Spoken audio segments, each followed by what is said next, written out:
Hello and welcome everyone to the NGS Storm Division qualifier match between WildHeart Omega and the Fool's Gambit. Tonight I have Plasticine joining me as my co-caster. How are you doing, Plasty? Hi, I'm doing okay. How about you?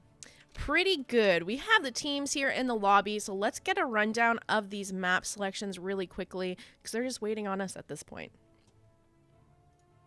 Okay. Well, we're going to be starting on Garden of Terror. I think it was the Fool's Gambit that chose the map. Was I correct? Yeah, first map pick option was over on the side of WildHeart Omega as the top seeded team here.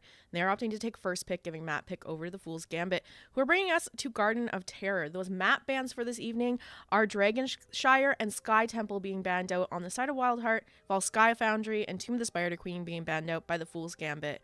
We are just about ready to get going here. I'm going to let them know we're ready in the lobby, and we'll look to get into draft in just a moment. But what's your thoughts on Garden of Terror? I know we were talking a little bit about it before the stream started, but why don't you share? Well, personally, I find it, I don't know, I've just always had a soft spot for Garden of Terror. Even before it was reworked, it was fun getting to drive the Garden of Terror, if you remember how it was before they changed everything. But you did mention something about the stats being favored towards people who get the first objective. Mm-hmm. Don't they usually win? You said it was what, 70% Yeah, I've heard of the time? the number tossed around that someone did some math out there, and it's about like 70% of the time the people who get that first objective win the game. Now, I don't know how much data was out there on the map at that point. Maybe things have changed now. But yeah, it sometimes does feel like that way. Especially, it's so easy just to mow down structures with Garden Terrors since they shut down structure damage. That when you get that first one, you can open up all the map, and because you get that additional XP from having forts down, it can really just start to snowball the game from there. It's not impossible to come back, but it definitely makes it a little bit harder. I agree. I mean, you do see some players here who do select heroes like Zagara or Sylvanas or even TLV just to continually put that pressure on. So I wonder if we're going to see any of that in play in this game today. Foxington coming in with the raid there. Thank you so much. I hope you had a beautiful stream. Wild Hearts in chat. 2 Wild Heart matches going on tonight. Omega being cast here, and the Wild Heart main roster there being cast on the NGS channel. It's so rough when you want all your teams to get into Storm Division qualifiers and you're cheering for like 3 of them, but it's only one that can get in. Wait, so they're all competing for the same division? So Storm Div qualifiers is basically like a bracket tournament each week, and the winner gets qualified for Storm Div. So right now we're basically casting a semifinal game, and the winner of this match will go play the winning match of WildHeart and Phoenix Rising Esports. Oh, I see. Okay. So if WildHeart wins this and the other WildHeart wins their match that's going on right now, they're gonna have to face each other, and one of them's gonna beat out the other for the Storm Div spot. That would be kind of a. It's heartbreaking, but yeah, I know. at least a fun way to yeah. Fun thing to watch. I'm sorry I keep talking over you, but go on. Oh no, that's okay. Let's talk about these bands. Oh, there's that Vikings pick you were talking about earlier too. We had that Uther ban and the Zeratul ban coming out from the side of WildHeart Omega, the Fool's Gambit, taking away Chromie and Hogger, and now their pickups here are going to be that Dehaka and Falstad, so a lot of globals coming in right off the bat for the Fool's Gambit. I agree. They do kind of have to take those to counter the TLV a little bit, because the TLV is going to have that lane presence available. So they want those 2 globals to just sit in the lane against the TLV and have the ability to go to the objective or to go to whatever lane is being pressured really, really hard at the moment. So I was hoping to see something like Zeratul, but I guess since WildHeart did ban that, I would assume the Fool's Gambit had the idea that, okay, they're going to pick TLV. Mm-hmm. Do you have that Stukov and Diablo pickup now for the side of WildHeart? So they're just kind of looking to make a really strong 4-man now that they have a Vikings pick on their team here. And Stukov and Diablo are extremely strong together, so this should be interesting to see. There are a couple things still up on the board that kind of provide a little bit of an issue for Diablo, specifically the Tychus and Brightwing. Both of Mhm. those quite capable of like shredding or just polymorphing the Diablo down and allowing the DPS to collapse on him when he goes in here. So I'm interested to see if they're going to leave those up, if they're feeling pretty confident playing around that, if the Fool's Gambit were to Personally, draft it. personally, I think they would rather ban the Tychus. The Brightwing, I think, would not be the choice when they already have two globals. But what do I know? Oh, no, well, they just banned the Cassia. I'm a little nervous to see if Tychus is gonna get picked up, and what counters WildHeart Omega would have for them if they do get him on the side of the Fool's Gambit. I do like this map for Diablo, though. I feel like it's a lot of walls around these objectives Yeah. to set up some nice combos with. We are going to see the Johanna picked up here for the Fool's Gambit and follow that up with the Brightwing. So just add that third global in. Well, they're not going to cave to the pressure of the TLV, it seems. There's always going to be somebody in a lane somewhere, just ready to teleport, fly, or dig in whenever necessary. But I'm really wondering what Fats is going to play now, considering, you know, he has to pick something that can really do damage with the Falstad and Dahaka.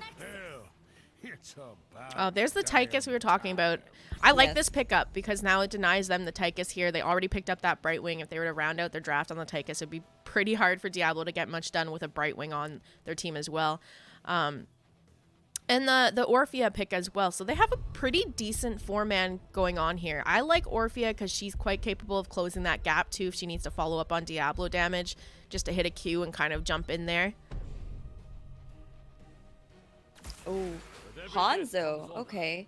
Well, now that we have all the picks available, what do you think, and who are you somewhat favoring here, in terms of just raw team comp? I think I'm liking WildHeart Omega right now. I do agree. I mean, the TLV, if played very well, plus this really strong 4-man draft, it could be absolutely devastating for the Fool's Gambit. I mean, imagine just the 4-man would. I imagine they would just mow down a lane while the TLV caps the objective, and it could very well send the first objective over to their side. I will say I'm just thinking about ultimates and their combo potential here. You could have like an APOC Eternal Yeah. Feast maybe. There's not a ton going on over there. APOC Eternal Feast with an Odin maybe burst out enough damage that way. Whereas the Fool's Gambit could possibly do a Hanzo Arrow, Joanna stun stacked on top of each other, which might be a little bit more effective for their side, but I'm more interested just to see how all these globals are going to do into the Vikings on this match. If the Fool's Gambit is going to be able to counter what Vikings brings to the teams here.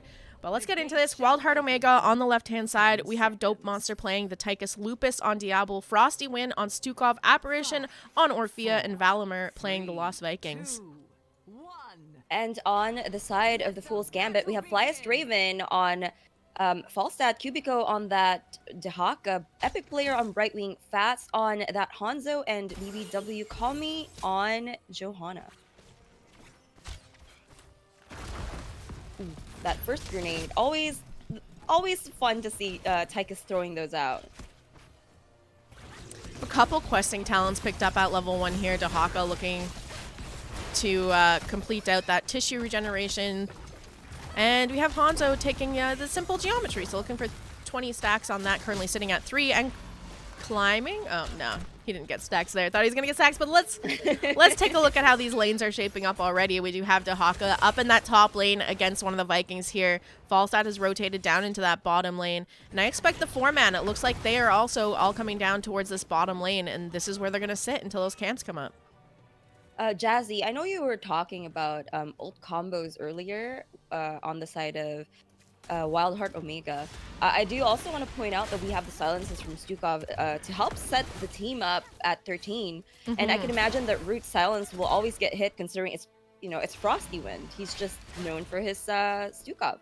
So the fights are going to get really spicy later on. We're already seeing these camps getting picked up. The Siege Giants in the bottom grabbed by the Fool's Gambit, and the mid ones over on the side of WildHeart Omega picked up as well. And now the Bruiser camp started up here. All 4 members in that bottom lane, they're going to take no time grabbing this here and try to get some pressure in that bottom. I would like to see them kind of try to siege with this now. I think they will, especially since, oh, well, there you go. Falstad gets caught. Nope. Manages to E away at the last second, right before that flip hits. Now, they do clear the Siege Giants really quickly down here at the bottom lane, and now we have the lane getting pushed. TLV, little Eric heads to another lane, while the rest of his team is continuing to push this bottom wall.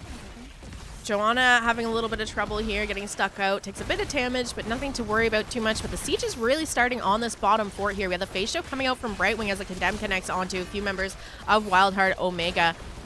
Now all 4 members down to counter this push, see if they can deny them a little bit. Joanna getting stuck in this silence, though. She's going to have to pop that Iron Shield. Backing out. She's going to survive 4 now. Oh my goodness, look at the damage on that Tychus. They weren't going to let that Johanna go down without a fight. She does manage to walk away though. There was significant damage that happened to that bot wall, but they weren't able to secure the well. Don't think it matters though, as the team fight erupts down here at the first objective. Dahaka has burrowed down now and is on the flank here, looking to pick off somebody from the side. The tongue goes out. It does connect on a Frosty Wind. He is polymorphed on top of that damage coming out, and it does go down. Lupus now looking like he might be in a bit of trouble. Hanzo jumping over the wall to try to get those last few hits onto him. Not able to find that kill there. He is going to be able to survive a 1-for-0 in favor of the Fool's Gambit here as they channel this first Garden Seed. I think Eric is going to bother them a little bit and make... No, never mind. I want to also mention that Diablo got a full health bar from this Devil's Due there down at the bottom lane. We have Flyest Raven on Falstad trying to push Olaf, if that's Olaf, right? Back. It's so hard to tell them apart sometimes. As he gets the XP from this wave, is he... Yes, he is bribed. Do you think he's going to try some aggressive bribing of enemy team camps later on? It could be. I mean, this map is so many camps to take on it, so I imagine if there's an opportunity for him to sneak over and grab an enemy camp, he's definitely going to take that. We're going to see one of the Vikings fall there. Yes, that would be Baleog. We have Hanzo sitting at 11 stacks now. 4 minutes into the game. Things are looking good. I don't know about the lane pressure right now, however. Looks like Eric is down at bottom lane alone. Nobody's soaking against him. Yeah, I really like how WildHeart is playing this right now. They're just denying the Bruiser camp for the Fool's Gambit here. All of them sitting around, continually looking at vision on it, ensuring that they can't grab that. And they're not missing any soak for that because the Vikings are covering all 3 lanes right now. There's the stun going out onto the Brightwing, and she's just deleted. She's going to go down here. Joanna trying to come in and peel, but it's not going to work out here. It takes a little bit of damage herself, and the next seed is up and available and on the side of WildHeart Omega. They're going to go for that Bruiser camp while the Brightwing is down here. And still, Vikings covering these lanes for the teams here.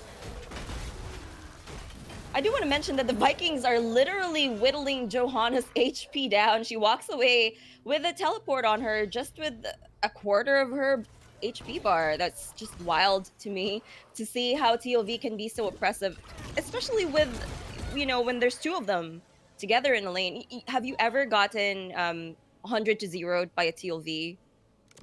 No. All 3 of them? All 3 of them, yes. A single one, no. No, a single one, absolutely no. But like when all 3 of them are together and they spin on you and they stun you and the next thing you know, you just explode. It's so frustrating. Oh yeah, once they're like fully online as a 3-stack in a lane, it can definitely be annoying. I'm wondering if that's gonna happen in this game. You know, I wish you could do predictions on your channel just so we could see if people are gonna bet on it. Look at this invade coming out. The Hanzo arrow connecting. Falstad flying in here. Frosty Wind looking like he might be in a bit of trouble. The Gust comes out from the Falstad catching the Stukov. It's a trade though, a 1-for-1 so far, as Falstad did go down here. Now the Apocalypse coming out from Diablo. Apparition getting a bit low, but they're there to follow up on the damage, get that self-sustain out. And Joanna now looking like she might be in a bit of trouble, trying to get out of their phase shift coming in from Brightwing. It does connect, but is that going to get her in a bad position here as the Brightwing tries to escape from this? She was out. She could have stayed out, but she went in trying to save the Joanna, and let's see if it's going to pay off as she is being chased down. All eyes on her from WildHeart.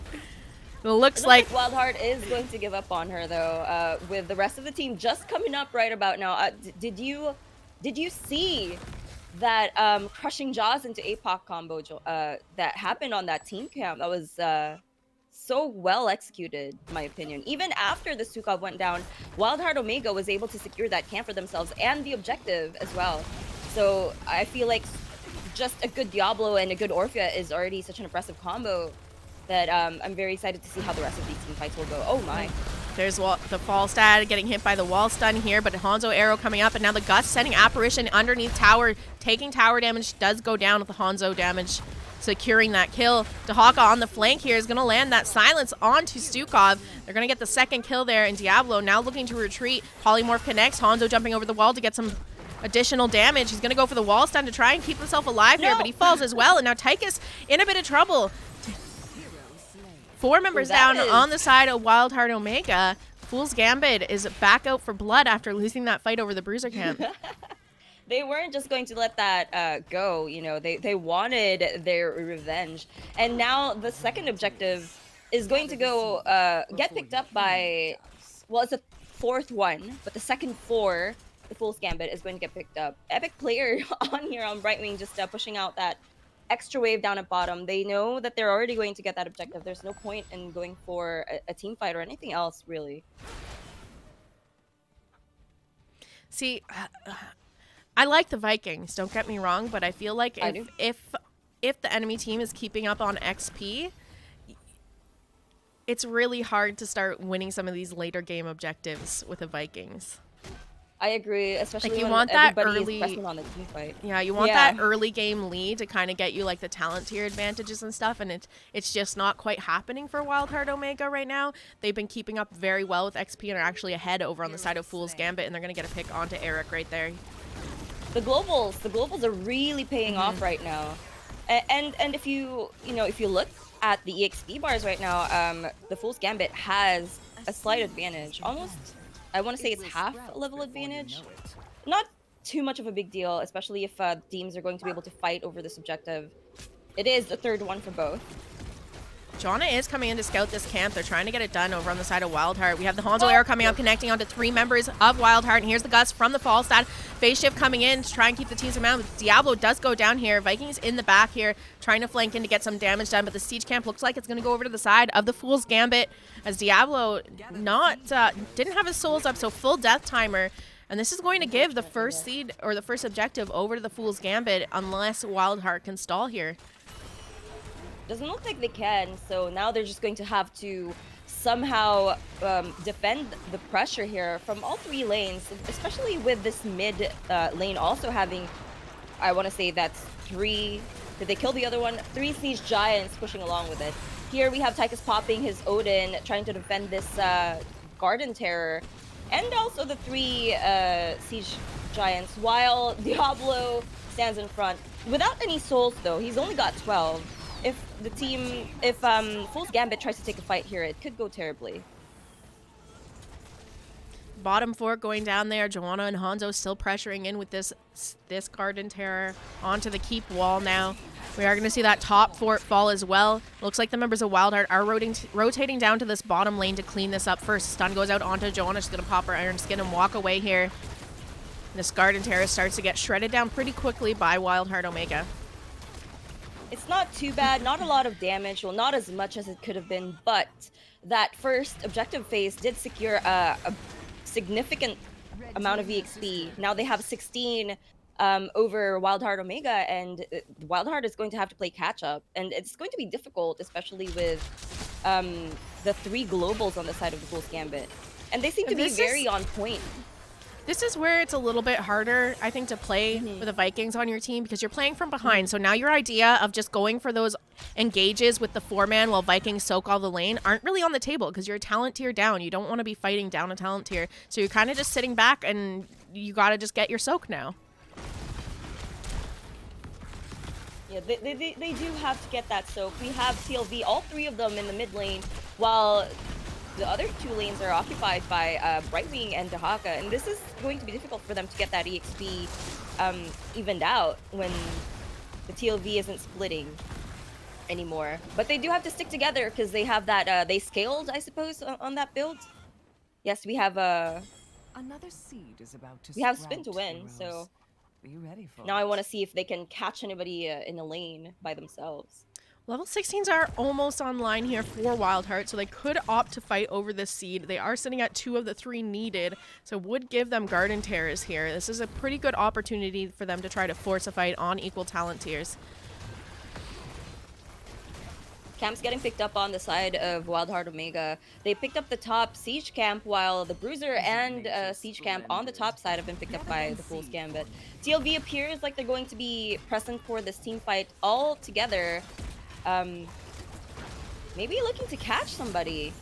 Maybe the Brightwing. We'll see. I like the Kikiko sitting in that Tahaka. bush. Yeah, I like the Tahaka's positioning, just keeping vision over there, looking for a flank if he can find it.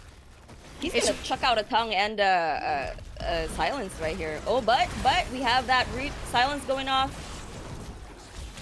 That crushing jaws doesn't connect on anybody, but APOC, we still have APOC available. Diablo sitting at 65 souls, not as squishy as he was earlier.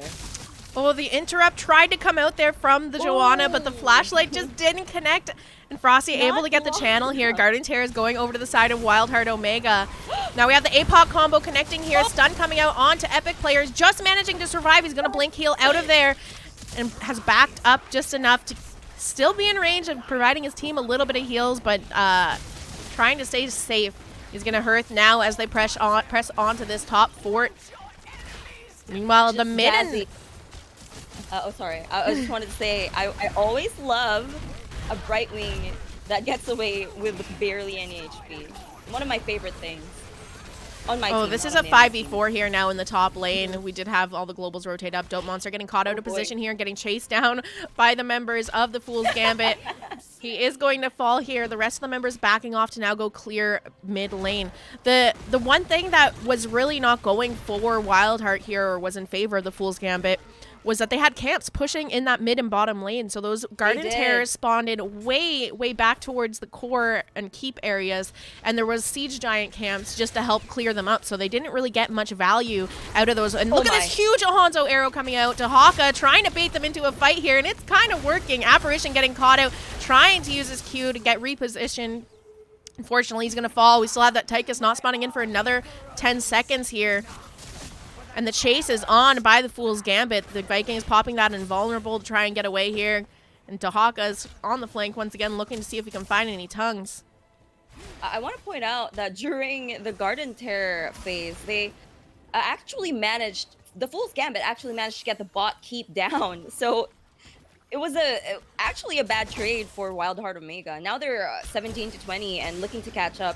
And with the Fool's Gambit really on point with their rotations. I don't know how they're going to manage to do this unless they somehow manage to turtle or get a few kills right here in this fight. We have a stun connecting onto the Dahaka. He's stuck in that silence for now. Brightwing coming in with the blink heal. Tongue going out, but it does not connect onto the Viking. He's going to pop that invulnerable and float on out of there. Everyone is up on the side of WildHeart, but still ways away from hitting that level 20. It's going to be a little bit difficult here for them to just wait it out now.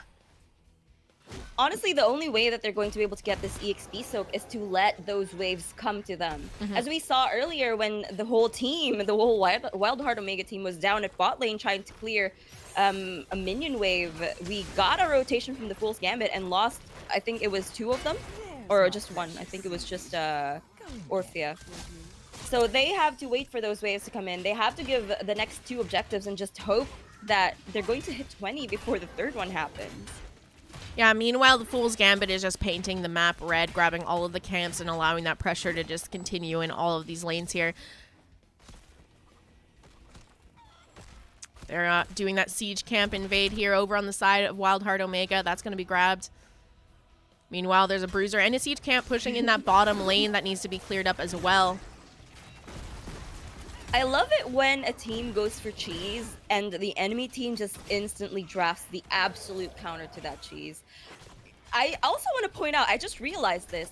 Hanzo's level 20 is actually, no, never mind. He could have gone for the global. He didn't. He went for the stun, but the option was there for a 4th global if there was ever any need for it. So the enemy team really, really thought about how they were going to counter that Vikings, and it's really paying off in dividends for them. I think, too, the Fool's Gambit wants to try and force a fight if they can with that level 20 talent tier advantage. They can manage to get this keep down and just pop the fight right there with a Blessed Shield. That might work out, but they don't want to take too much damage from this keep. There's not much health left on it, though. If they can just get it poked down, they can go for the engage while they have the advantage of talent tier.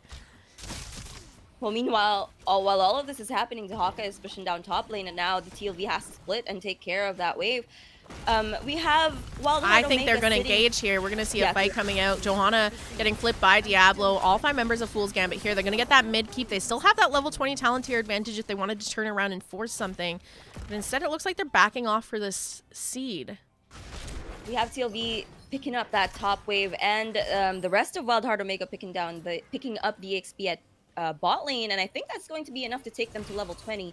So they are going to have even talent tiers for the next objective battle, and we have Hellgate getting picked up. We have TLV with Fury of the Storm and Big Red Button on that Odin. So hopefully that is going to help WildHeart Omega in these team fights. Yeah, I really would have liked to seen the Fool's Gambit do a little bit more with that huge level lead they had for so long. What they essentially just did is they took a bunch of camps, let WildHeart Omega clear the camps, and that's it. I mean, they got that mid keep down, but it was on its way to being down already. They didn't really force any team fights or try to get anything else of value except for just grabbing more and more camps. And now level 20s are online for WildHeart Omega, and they're going to have to win another team fight, this time on equal talent tiers. I agree. I think they just decided to turtle a little too hard and give that even talent tier to WildHeart Omega. And now we have the possibility, literally, of the entire game just turning around here. Does look like they're eyeing the Vikings, maybe getting this top keep down as well, instead of going for objective. You have to remember, though, that there are 3 globals that can just fly over to that objective and still secure it. Polymorph going out onto the Diablo here. We have the stun coming out from Dahaka. Here's a crushing jaw that's going to connect onto a couple members of the Fool's Gambit. The Vikings in the back trying to get some damage in there. Lupus looking quite low, though. Orpheus stepping up, trying to land that chomp. The members of the Fool's Gambit on the retreat here. Heal going out from the Stukov. Lupus still quite low, but looking to try to find something to heal him up. It's not going to work out, though. The stun from Dahaka connecting with that tongue, and he does go down. Souls are up, so he's back up online, and we are going to see Falstad now flying in, trying to look for a potential gust here, but it wasn't quite online here. The flailing swipe coming out from Stukov.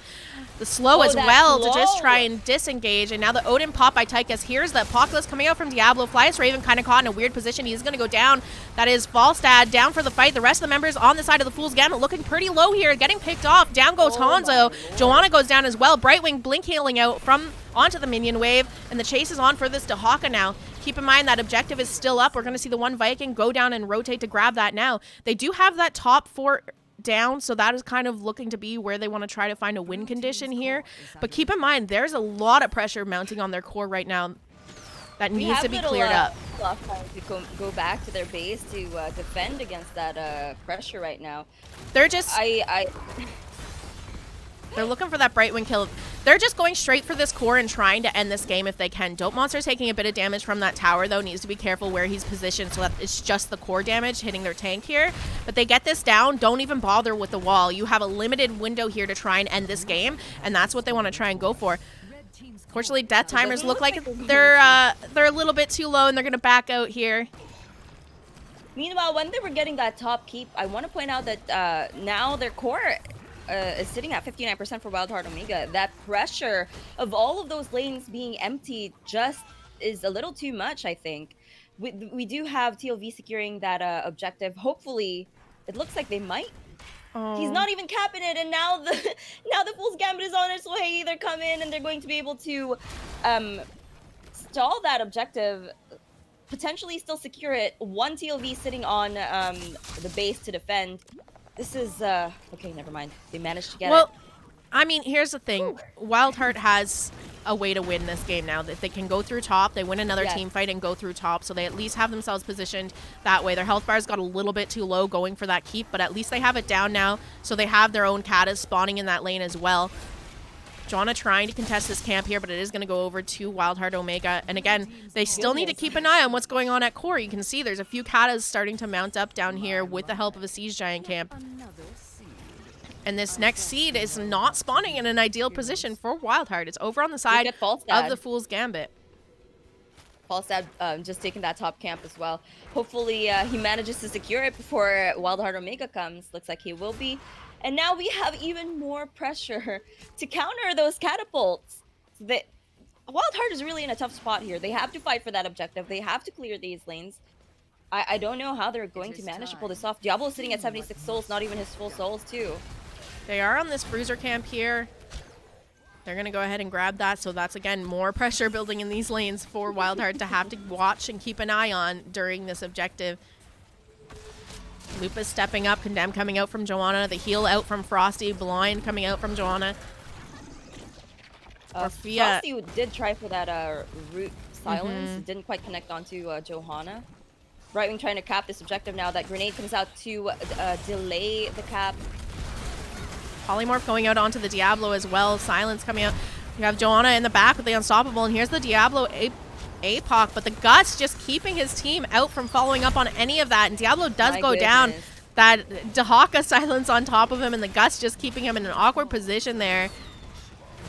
His Tychus coming in for some poke, and they're going to get a counter kill onto the Hanzo. The Crushing Jaw coming out. It catches Brightwing. Dahaka also getting quite low. He's going to burrow and get on out of here. So a 1-for-1 in this fight. They do manage to push back the Fool's Gambit, but look at their core. Falstad flying into core, ready to just try to end the game here with the help of a few katas. The shield is just about down here, and we have another camp and some katas in this top lane. Kill. Here it is. There it is. There it is. They can win the game now. They can go through top and end the game if they want. Yes. They don't have a tank though. That's the only thing. It might be a little bit difficult for them to get it done without a tank, but it looks like they're going to try anyways. Frosty, Dope Monster, and Apparition heading towards the core. Brightwing, the only one up over on the side of the Fool's Gambit to defend this. They don't have a choice. They have to do this right now. The pressure is too much already. 33% left on that core, and you know this is the only chance they have left to try and get this win. Look at this, they're slowly chunking down that core. Tychus gets polymorph.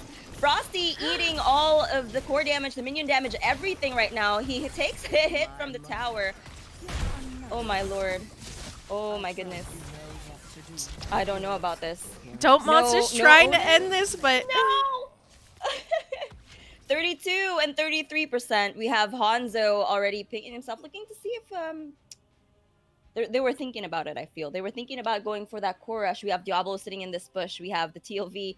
Maybe they're looking to get a counter kill on something, on somebody, anything. Or just backdoor while they can, but everybody is up now over on the side of Fool's Gambit, and they're going to get caught here. Dahaka silence coming out as well, and now the Guts just keeping them pinned onto the wall. Yes. Well, this is it. I feel like this is it. It is over. It's gonna have to be the end here. Cubico already digging in to that bottom bush. Falstad flying in. We have the rest of the team trying to catch up. Oh, but we have the TLV sitting on the Brightwing and Hanzo. Doesn't matter. I think they're still going to get this score. Now, so many globals. You can have the team here in an instant. Falstad, Dahaka burrowing in. The phase shift from Brightwing, and now they're on the core. It is falling here. Not enough members up to defend it. Game number 1. Man.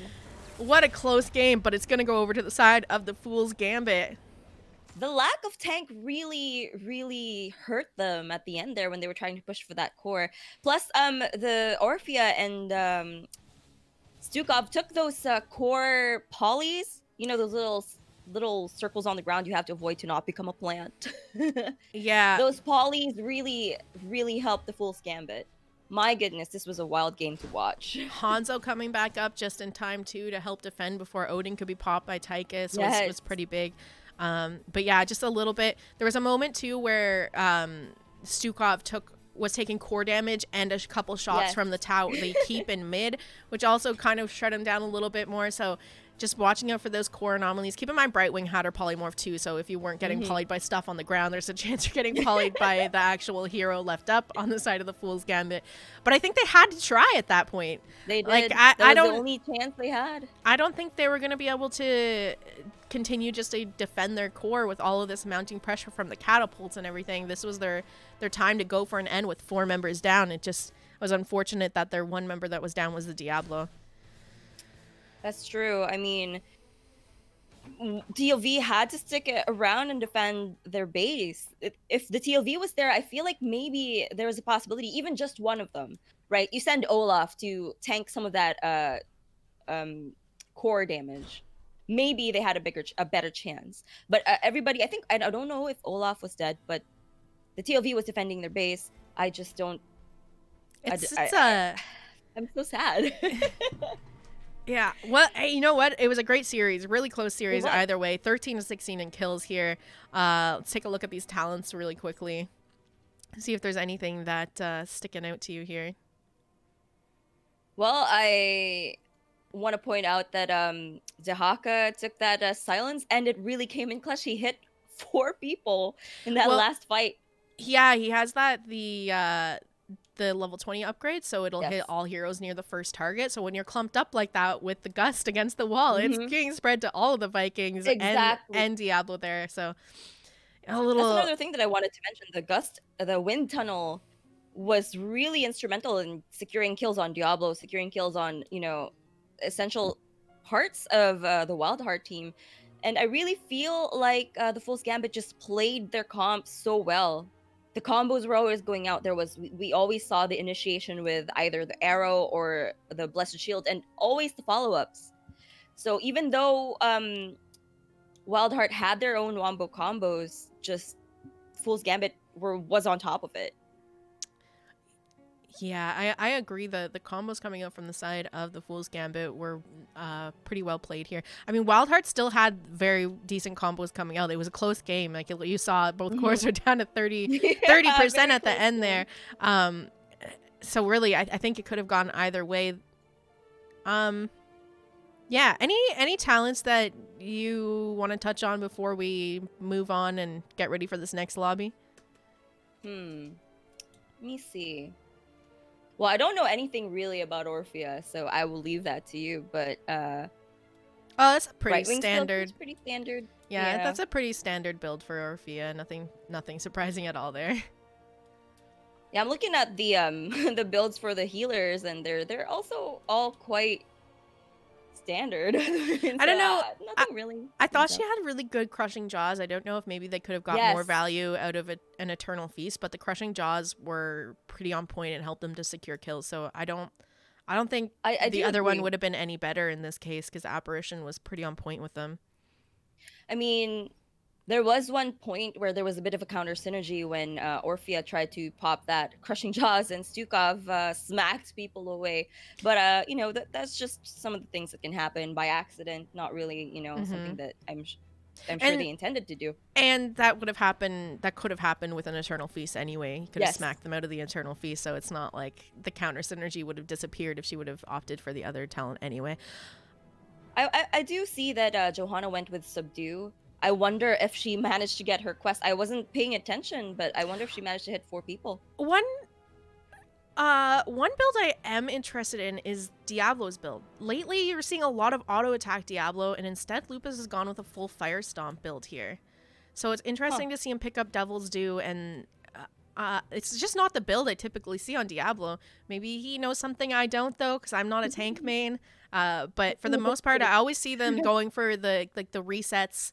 When you queue someone, having the reset to queue them again after you flip with them. all the walls, right? Yeah, and you just kind of sit there. But they are playing into a Joanna, so chances are maybe he was thinking, I'm going to be blinded a lot. I'm not going to be able to get as many autos off to get my cooldowns and everything going. So maybe that's why he opted for that. We do have the next lobby up here, so we're going to pop on back over to me and Plasty as we get into this lobby. Do we know where we're going for the next game? Give me a minute and I will update it, and we'll go over to the map selections. I'll get you an invite to the lobby as well. Heck yeah. And I have to update the score because we've just been talking and didn't do that yet. I mean, it was an exciting match. I'm still kind of processing everything that happened there. I'm replaying that last core push in my head, thinking of what they could have done, what they could have sent. They could have sent a TLV over. I mean, I'm happy that the Fool's Gambit won, but I was just kind of rooting for the underdog at that point. You know what I mean? Yeah, it would be really interesting to go back and watch that replay because we were focusing more on the side of the Fool's Gambit's core going down. I kind of wanted to go back. I want to go back and look and see what was the pressure on the side of WildHeart Omega. Could they have afforded to just send the Vikings over and go for a hardcore race at that point, or was there so much Katas that they really just couldn't afford to send any Vikings at all? I know there was quite a bit of pressure mounting there, so that might have been the case. I feel like they could have kept Baleog at the core and sent the other two Vikings. I think one of them was dead. So they could have sent at least one more Viking. That could have made all the difference. You know, the core was left at 33%. And, you know, if they had just dodged those polys a little better, it could have, you know, meant the game.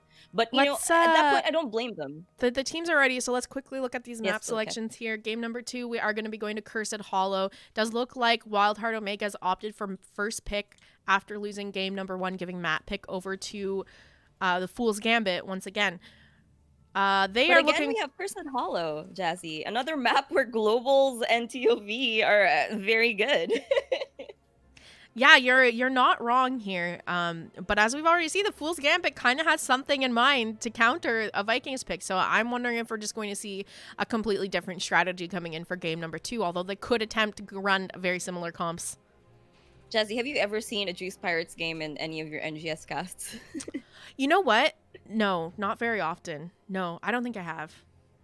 I wonder if that's a strategy that they ban. Maybe like one time. There's no reason. Really? It's not against rules or anything. People get salty over it though, which I think is kind of funny. Get salty over it.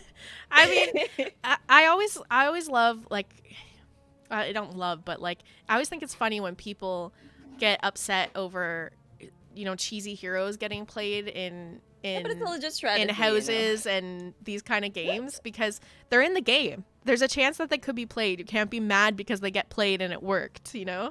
If somebody wants to run Juice Pirates and it works, well, like, it's in the game. It's allowed to be run. You can't be mad over it just because you couldn't counter it.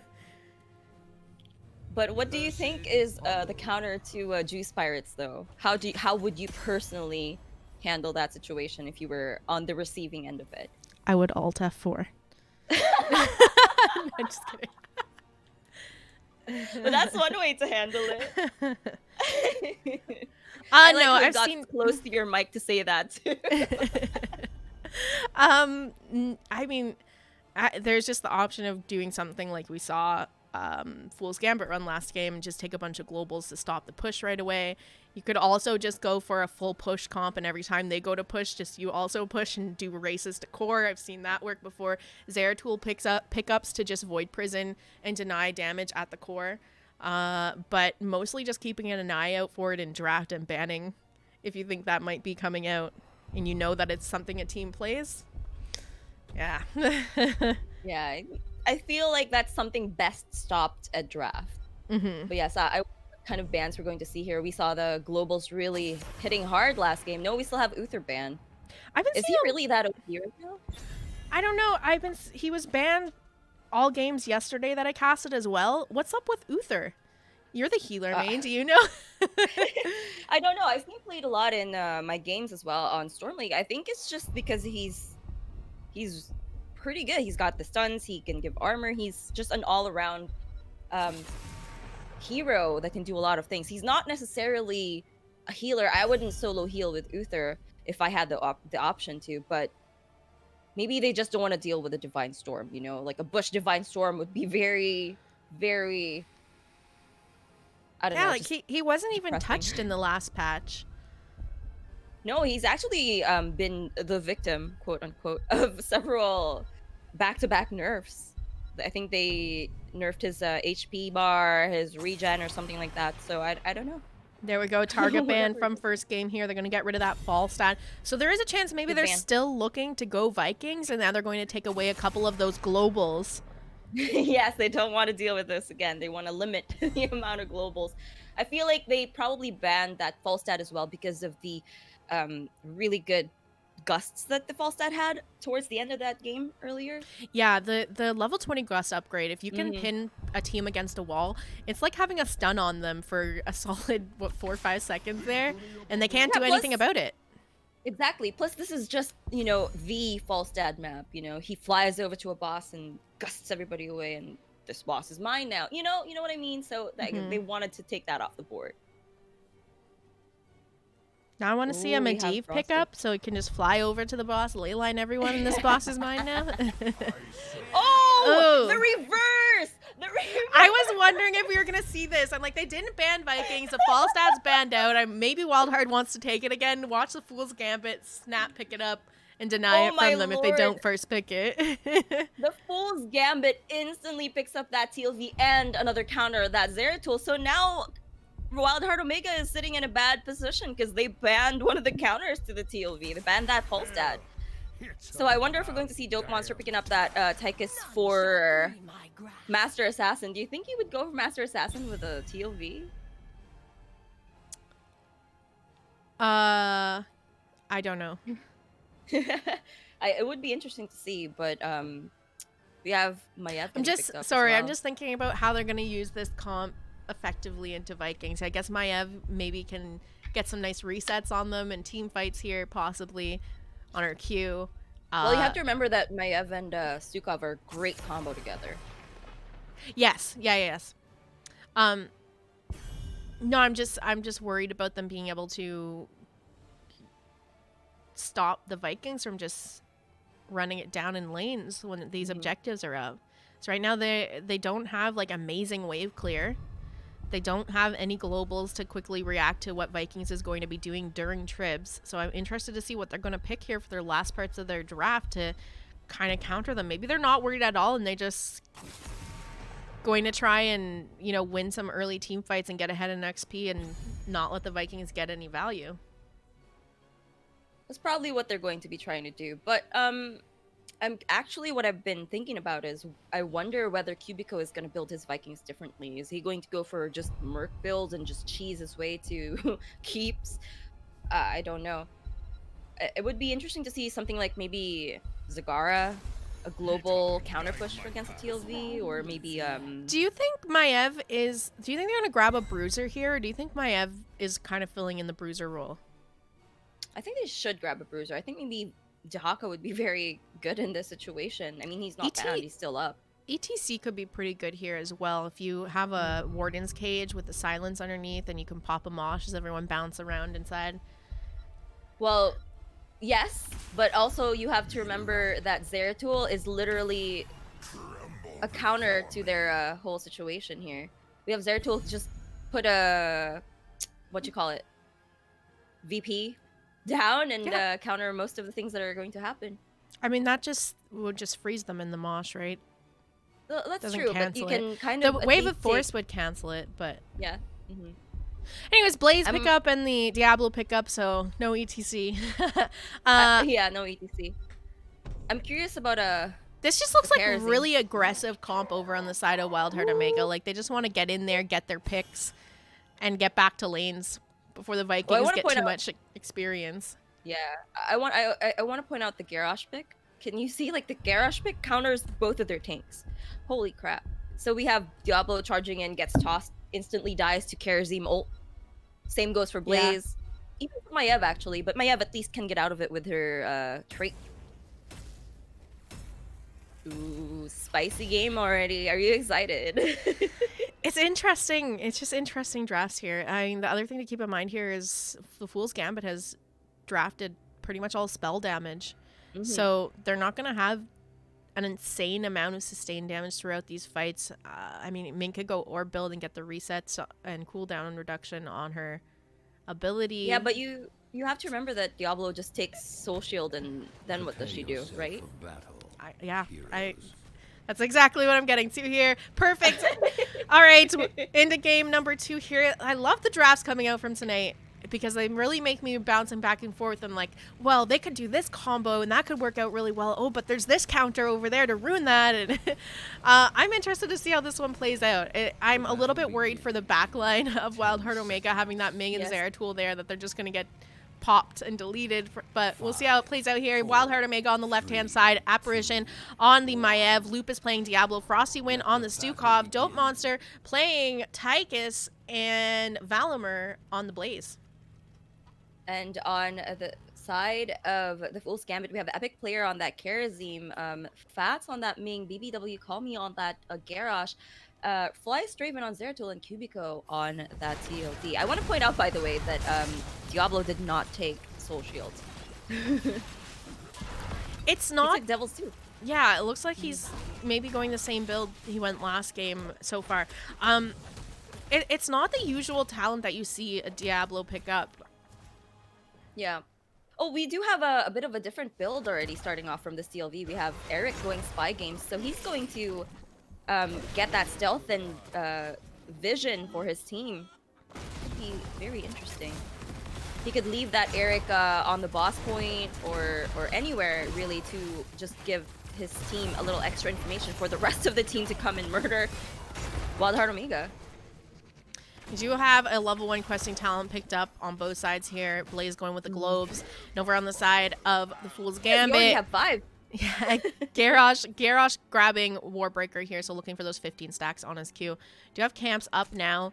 Do you see some members rotating to start them out? Frosty Wind starting the Bruiser camp on the side of WildHeart Omega. This is typically what you see. If that tribute is going to be spawning in the opposite line of your Siege Giants, you want to grab that Bruiser camp first, and then position for your Siege Giants so you have a camp that's pushing the opposite side of the map. There's going to be First Blood onto Blaze in the top lane. A 4-man rotation there. Oh no! If you count the Viking as 4. Look at Diablo. Lupus is trying to get that cheeky flip back into their wall, but he doesn't want to walk into that Garrosh. That's very, very dangerous for him. Oh no! Never mind, walks away. We have Maiev, by the way, taking down, I want to say that's Olaf. No, it's Bailey. Oh, never mind. I'll say Fool's Gambit is playing this early game a little bit differently with the Vikings than we saw at WildHeart.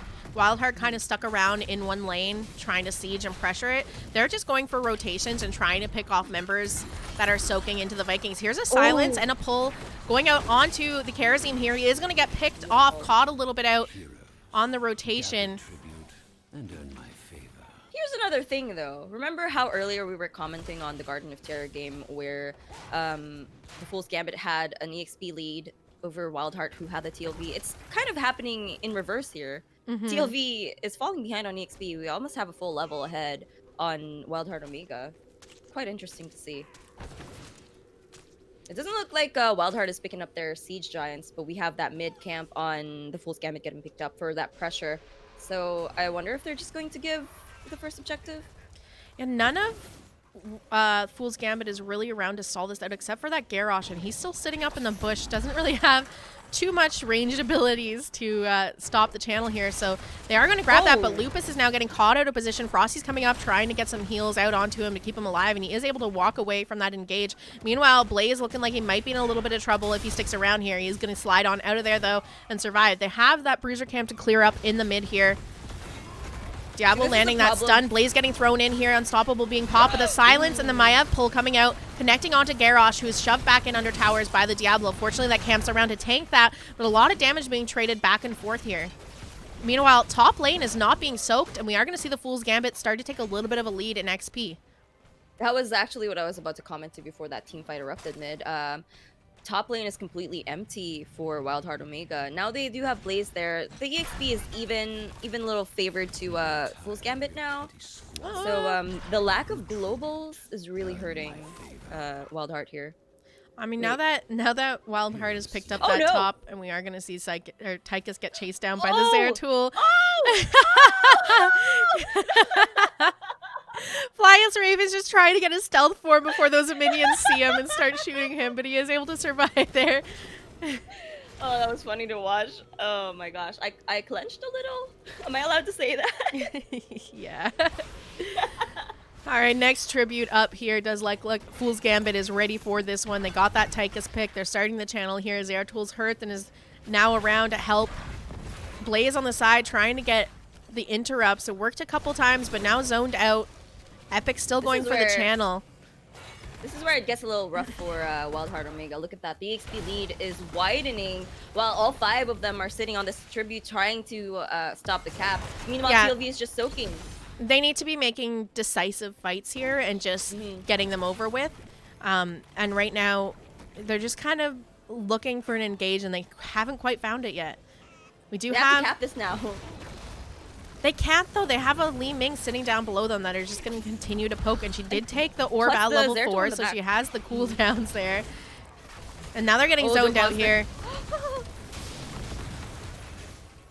Oh, spicy. I see Zeratul is actually Q build. Not something you see often anymore. Most of the Zeratools I see build the other way, the single target damage. Now we have a Q build. Ooh, spicy. We have VP, we have VP! Oh. Big combo coming out there. Ming able to connect on the orb and missiles as well. Nobody picked off yet, but Epic player is going for the chase here, trying to find something. Unable to find it. Level 10s are online for the Fool's Gambit. We do have Vikings picking up play again. 7-sided strike coming out from the Karazim. Void Prison from the Zeratul. Wave of Force from Ming. And Garrosh taking Warlord's challenge. I want to point out the Fool's Gambit is taking full advantage of their level lead here by taking this Bruiser camp from the WildHeart Omega. And it's going to put them in a really good spot to grab this objective. 10 is about to get picked up, though, so it's not like they're too far behind. This trip is over on the side of WildHeart Omega, but they need to be careful on this rotation here. They're looking. They are in deep over on the side of WildHeart Omega's, trying to find a pick before this tribute comes up. And they're in a better position, too, here. Oh, interesting. You have the lightning breath. I hate this. You have the entire team funneling from the same area with Ming, who took the cooldowns on her orb. So you're just lining everybody up in this tunnel for her to just continue to chuck orbs out. Frosty does dodge that one, and his team, his team has pushed forward there. So he is trying to get that channel trib.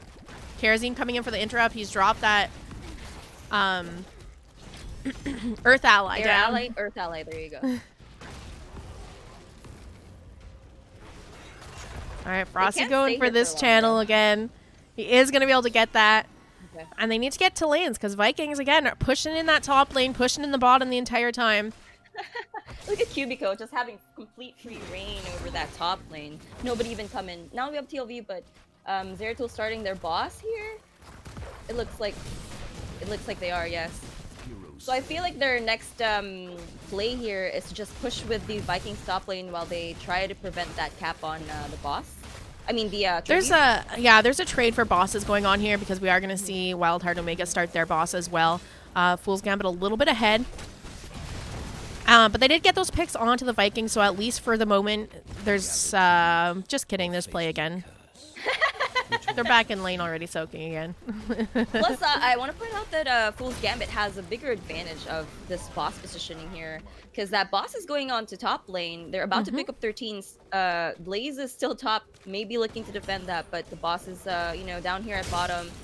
TLV can just have one Viking defending it while the rest of the team fights for the objective. Does look like Ming is coming down to help out as well. Garrosh and Zeratul trying to just zone them out from getting to objective. Toss going out onto Diablo. He's going to queue out of there, but the 7-sided strike getting him quite low. Ming trying to get the reset here, and she does manage to find it. Apparition also looking like he might be in a little bit of trouble here. The Void Prison coming out. That's going to keep them in position.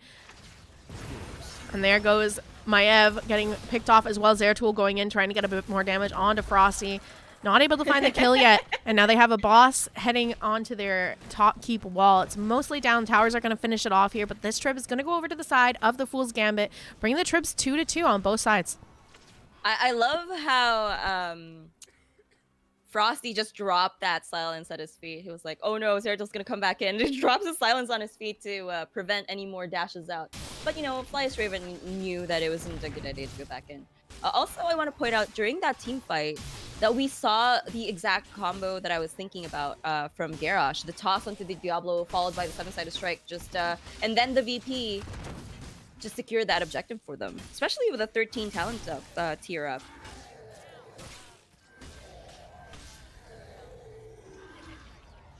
Shall we see who gathers enough tribute this time?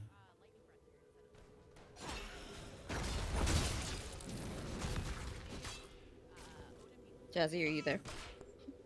Oh, sorry. Yeah. I just wanted to make sure you're okay. We had the siege giants getting picked up on both sides, and now we're going to be fighting over the third objective. Interesting to see how this is going to go. 13 to 15, with of course the advantage going over to the TLV team. I wanted to note too, Diablo going with Lightning Breath here over Apocalypse for this match. Everything else has been the same build so far, but choosing the Lightning Breath here instead. So I'm interested to see how they're going to make that work here, because I feel like that extra CC might be useful for the team. There's the Void Prison coming out. Warden's Cage coming out as well. That's going to get a few members here, but they opened it up.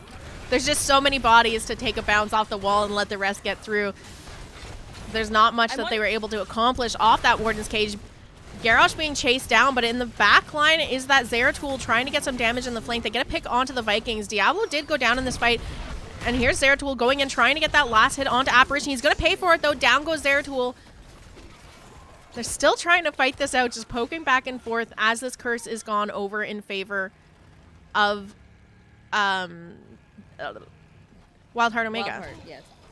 I wonder actually if Diablo went Lightning Breath because he knew that Valimar would be able to just stun people. He didn't have to worry as much about stunning, and he took that Lightning Breath maybe for the Stukov Maiev combo.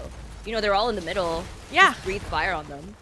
Yeah, it could be. I mean, chances are he's going to be in the Void Prison a lot of the time, but True. You see until, you know, unless he talents into it later, Void Prison is also catching members of the Fool's Gambit if you could maybe use it to a disadvantage, forcing him to have to cancel it so that his teammates can get out of the stun from an APOC would have been an interesting to watch them play around there.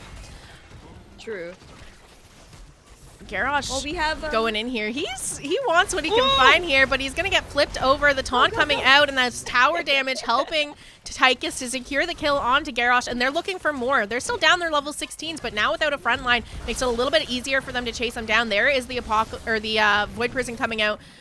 Unstoppable is coming out from the Karazim too, just to get his team on out of there. And it looks like that's all they're going to get for now, unless Ming gets herself out of position here. And she is going to hit Diablo with that orb. Sending out another orb, just trying to get a little bit of damage out while she can. And the rest of WildHeart going back to clear lanes now.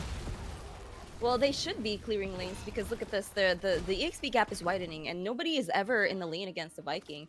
Again, such a disadvantage of not having a global. I would have liked to see at least a Dahaka, I feel like, you know, just to keep soaking those lanes. But 16 to 17, not as bad as it could have been.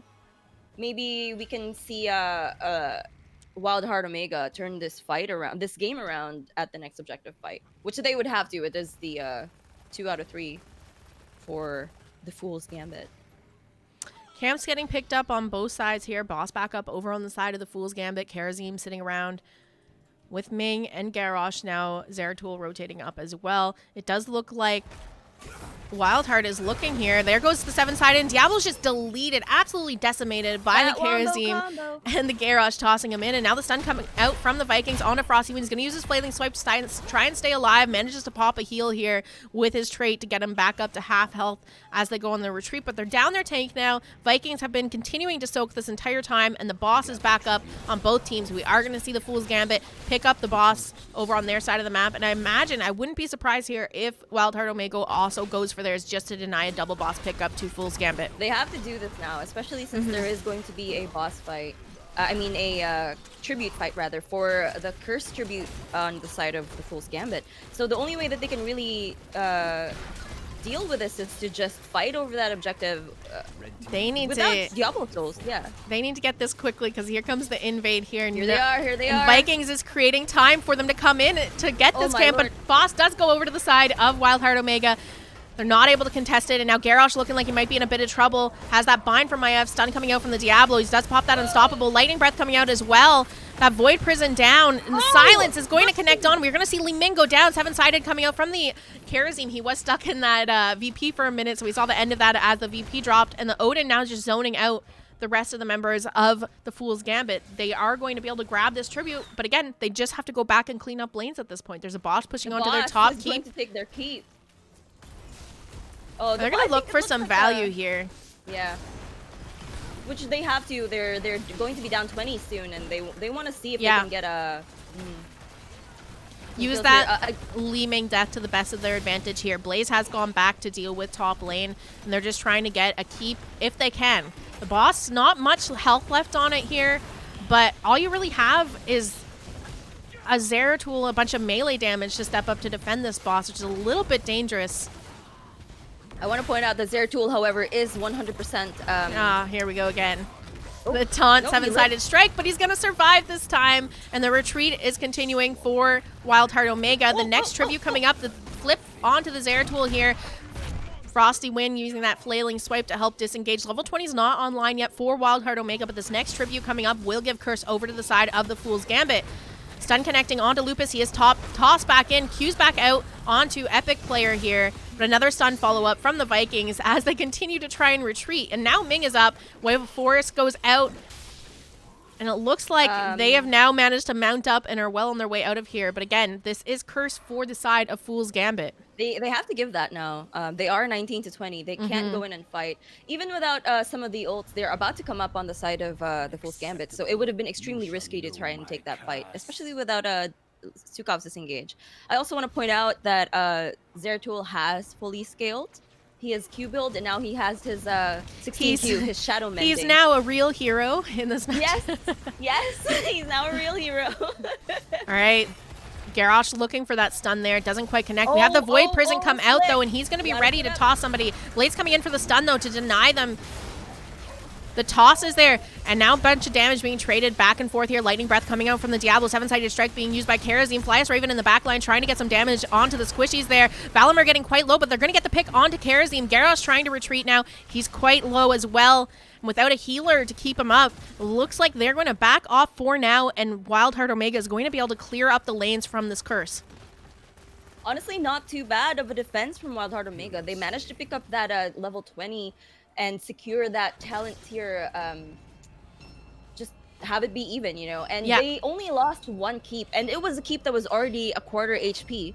So not too bad. They're leaving that bot lane to push a little. Maiev should have stayed, I feel, and kept on dealing with that. Valimar's going to take over. Jazzy, you know, I wish you had instant replay, because there was a moment in this game that I can't stop thinking about.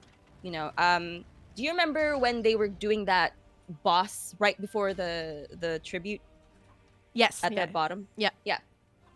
So at bot lane, they were coming down to try and steal that boss, right? We had Garrosh walking in, and Valimar dropped his bunker in the way, and Garrosh couldn't walk in. That was just like some next level, you know, gameplay that I would have never thought of. Bodying with the bunker. Yeah, blocking with a bunker. I was like, wow, I can't get that out of my head. And I just needed to mention it because it was worthy of a mention. That's like some 200 IQ gameplay that I would never think of, and this is why I am stuck in plat. All right, for now, those Vikings, once again, just creating a bunch of pressure on the map here. Siege Giants pushing in the bottom lane. The WildHeart Omega needs to clear up here.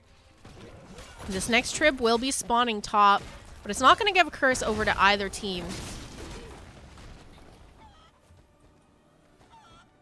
It's these late game parts where there's really nothing to be doing on the map, and you just need to be careful not to get picked out, because at this point death timers are long enough that either team could potentially look to end if you're caught in the wrong spot at the wrong time here.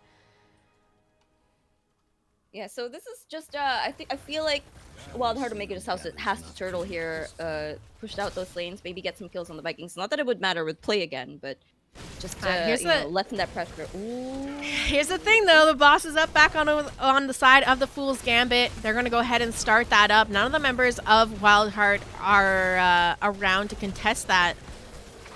So you see also where Flyas Raven is sitting with that Zeratul. He's just giving vision to his team to make sure that WildHeart Omega doesn't counter pick up that boss, which literally just came up. And now we have Zeratul in the back looking for maybe an aggressive VP.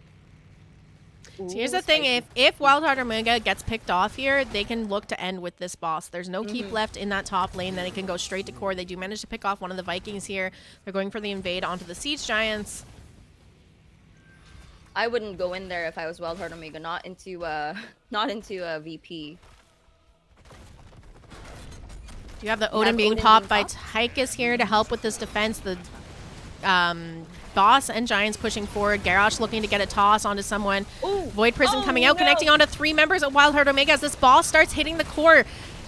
Already the shields are down, and now a taunt coming out to deny them that defense once again here. It is falling 40% and going down quite quickly here. I don't think they have what it needs to defend this core. It does go down, and game number 2 goes over to the Fool's Gambit. Oh, that was wild. That was wild to watch. Again, they did kind of clump for the VP there, which made me a little sad. I wanted to see the core defense. I wanted to see this game turn around to be like the first one where it was like 30% to 30%, you know? I really wish that they would have kept an eye on the boss there. They kind of just let it go over for free. At this point, you know the Vikings are all in the lanes. If you just ran at that boss, it would have been a 5v4 fight. Especially since tonight, it's going Zeratul was... Yeah. Yeah, go ahead.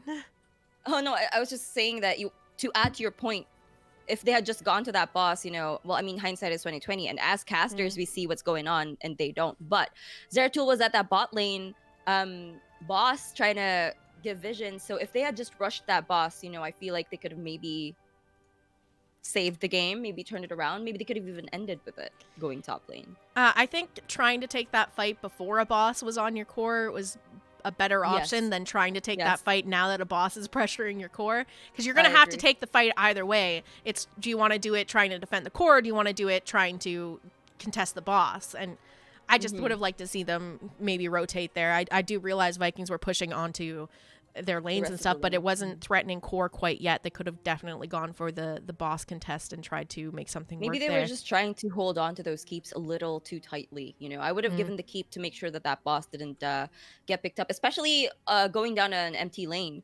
Plus, you know, I want to point out how few kills there were this game. 7 to 6 actually, only in this whole match. Yeah. So I feel like it was all just played really well. And you know, I feel like half of the kills that the Fool's Gambit got were from Garrosh throws into the 7-sideds. Yeah, no, great pickup there over on the side of the Fool's Gambit there to grab that into Diablo. Worked out pretty well. Yeah, so Fool's Gambit will be moving on to take on the winners of WildHeart versus Phoenix Rising Esports here. Did you know who won yet? I don't know. It doesn't say. I'm just opened up the NGS stream because I don't know if they're waiting. Then we probably just skip the interview at this point. I don't know. There's a countdown. It looks like they're maybe still going here. So let's pop back on over to us. We'll see if anyone over on the side of the Fool's Gambit, if they don't have to run off to their next match, wants to do a quick interview. And then we'll wrap things up here. Oh, they have to face the winners of the other one, right? Yeah, they have another game right away. I just don't think that series is over yet. I have the Twitch channel up, and it's still showing... Oh, no. Okay, yeah. I think they are going to have to take off. It's saying WildHeart versus the Fool's Gambit. Okay. So it looks like they're waiting, and we are going to skip that interview so they can get right onto the finals game between the Fool's Gambit and WildHeart. Best of luck to those two teams. The winner of that match gets to make it into the Storm Division qualifiers, and we're going to go ahead and raid over the NGS channel in just a minute. Before we do that, though, Plasty, thank you so much for joining me. Can you tell stream where people can find you? You can find me at twitch.tv/plasticine X with an X at the end, and just at Plasty PLASTY Queen on Twitter and Instagram. All right, and you already made your way here, but if you like casting Heroes of the Storm, that's pretty much all that goes on in this channel. I'll be casting a couple more times this week. You can catch me tomorrow at 6 p.m. Pacific time and Saturday at 3 p.m. Pacific time, and I'll be doing some fun things Saturday evening as well after we're done with the main event things. But thanks so much for tuning in. Go enjoy the finals game for Storm Division qualifiers this week over on the Nexus Gaming Series channel, and I'll see you guys next time. Thank you, Jazzy. Good night.